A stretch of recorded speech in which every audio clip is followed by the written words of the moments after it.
Hi, my name's Lee Matthews and I'm a physiotherapist, and this is Pilates, Rehab, Relax.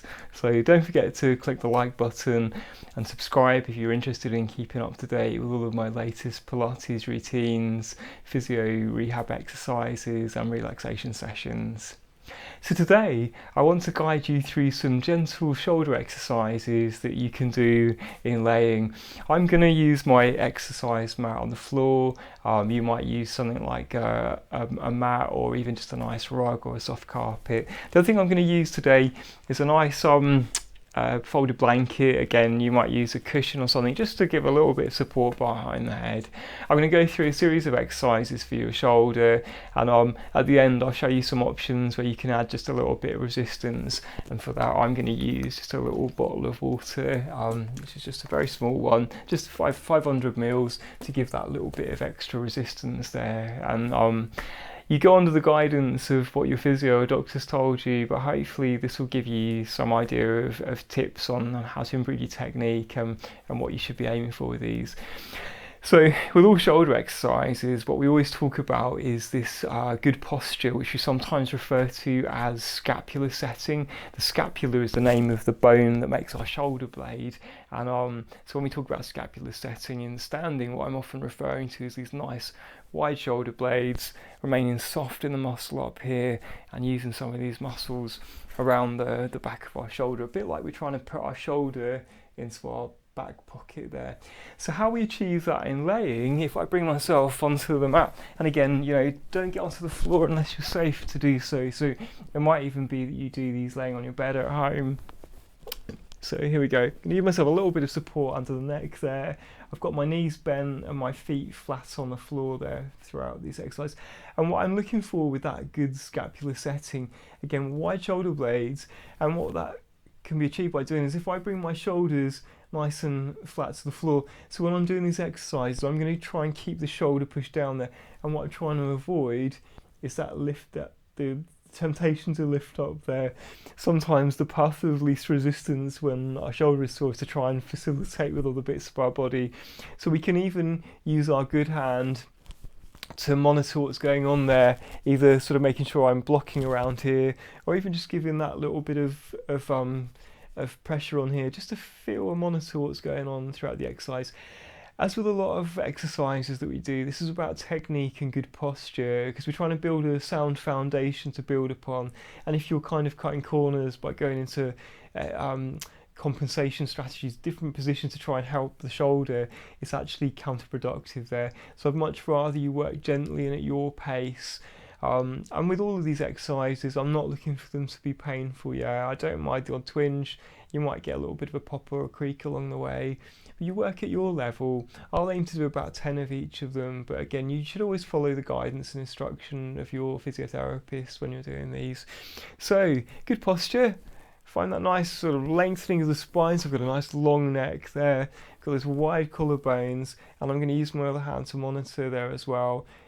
So the first exercise we're going to do is one called Flexion, and that's that movement up in front of us, a bit like when we were reaching up to the cupboard.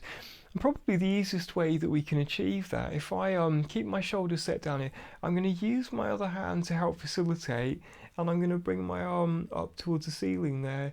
So I've got a nice straight arm, straight at the elbow. I'm going to keep that shoulder pushed down into the mat throughout this exercise.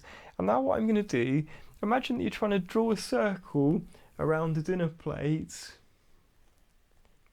and I'm going to try and hold and sustain this position with the shoulder. So at no point am I lifting the shoulder up off the bed here. I keep that pushed down, and that's that point that I'm going to monitor throughout here as I make some circles. And I don't really mind what direction you do them in. You could even change if you want to. But it's about maintaining that control as we have that arm up in front of you there. That's good.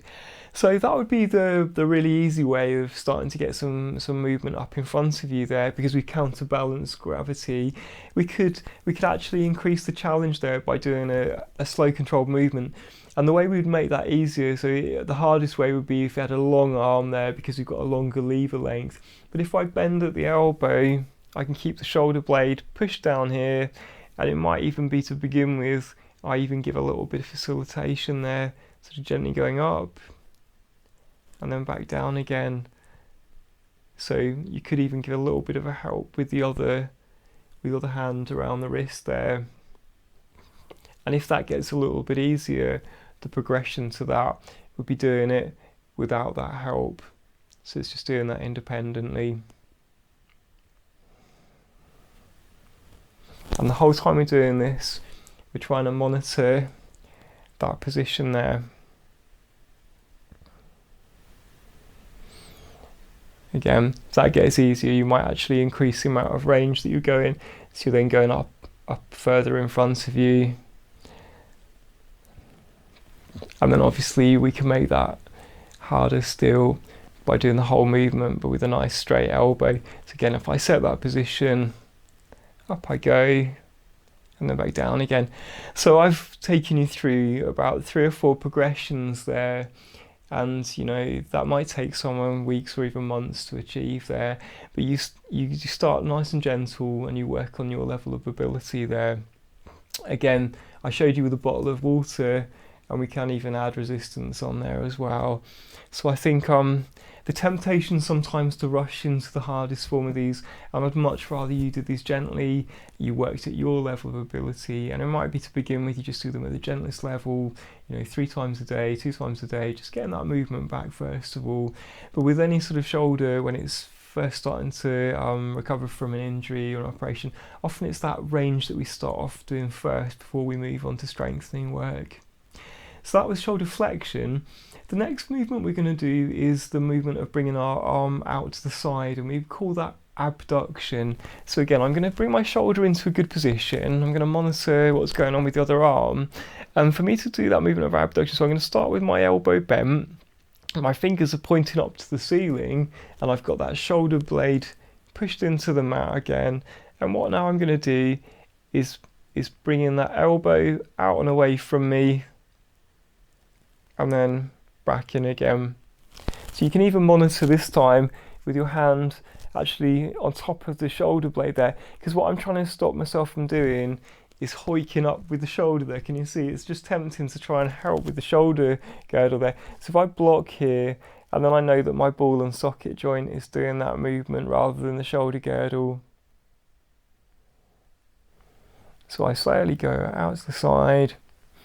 And I mean, I guess you could even have something like a plastic bag underneath your arm to just minimise any friction there, but my mat's quite smooth anyway, so I can just bring that arm out to the side and back in again. So it's that slow controlled movement out to the side, and the whole time I'm doing this, my fingertips remain pointing up to the ceiling there, and back down again. There you go.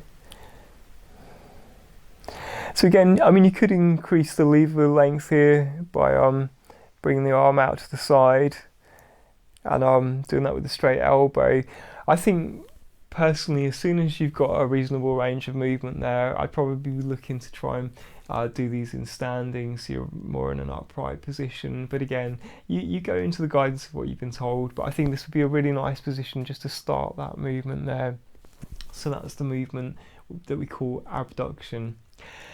There's also a movement of rotation that the shoulder does where it goes outwards to the side. That's called external rotation. So again, let's monitor that our shoulder's in a good position to begin with. And I can start off with the elbow tucked into my side. And what we're going to do, just bringing that arm slowly outwards. And then back in again. And again. So the arm drops out to the side, and then back in again.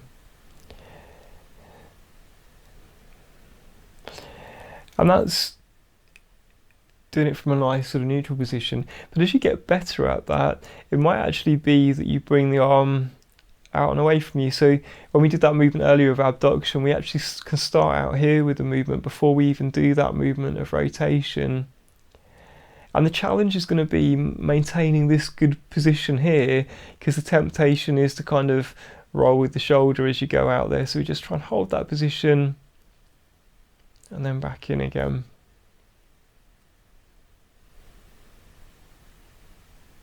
That's good. So again, there's also an inward movement of rotation, which is that movement like we're trying to hug our arm across our belly.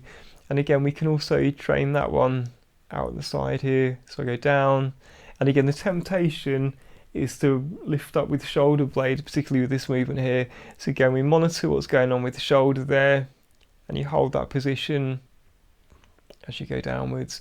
Now remember, we were doing this with a little bit of resistance to increase the challenge with a water bottle, and we can do that with these movements as well. So here we go. If I hold on to my bottle of water, if I'm going to do that external rotation movement, there we go. So maintaining that position.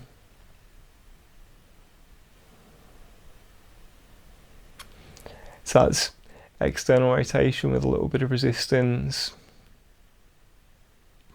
And internal rotation.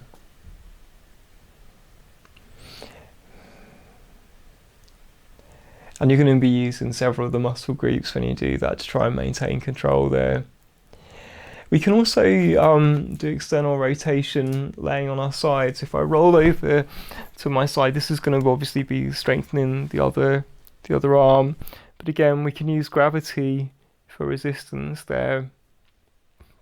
So again, you can monitor what's going on here. Keep that shoulder in a good position. And you can increase that resistance further by popping something like a bottle of water into your hand there.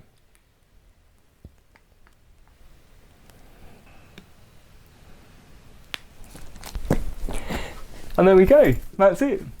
So with all of these exercises, work at your own individual levels of ability, and I'd always encourage you to start really gentle. And of course, as you get better with those things, you might well want to build by increasing the amount of resistance and increasing the number of repetitions you're doing. With all of them, I'd be aiming to do about 10 repetitions, and you might aim to try and do that 2 or 3 times a day. But again, always go on the guidance of what your physiotherapist has given you. So as soon as you find that's easy, the progression would then to be do them in standing, and it might even be that you go on to do the exercise video that I've done with TheraBand, where I'm pulling down against resistance band to increase that level of challenge. And in standing, it's a bit more of a functional position as well. So this is a really good starting point, and one that hopefully you'll be able to build on as you progress. So thanks for watching, and see you soon.